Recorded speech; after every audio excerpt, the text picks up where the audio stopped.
je vais t'aider. Espèce d'enflure. Va te nettoyer, on s'en occupe. Attendez, reculez. Fermez la trappe, il a sûrement un autre cocktail. Putain, merde.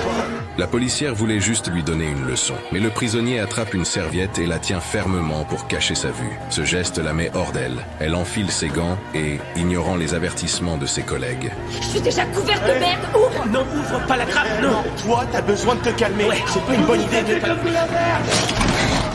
elle s'avance pour lui arracher cette serviette gênante. Elle s'élance, déchire la serviette d'un coup sec et se moque de lui avec un geste méprisant. Mais à la seconde suivante, son visage se décompose. Le prisonnier a encore une deuxième serviette en main et il la place rapidement sur le verre. La policière comprend immédiatement qu'elle vient de se faire avoir. Pour vous autres, on n'est que des animaux, d'accord? Alors je fais l'animal. Bravo 2 pour Bravo 1, Charlie Bronson.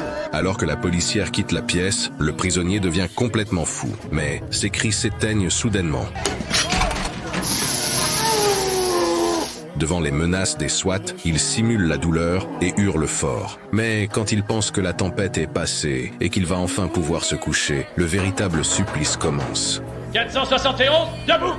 Oh non, pas encore. Laissez-moi tranquille. Allez, debout, dos à la porte, tu connais la procédure. Allez vous faire foutre.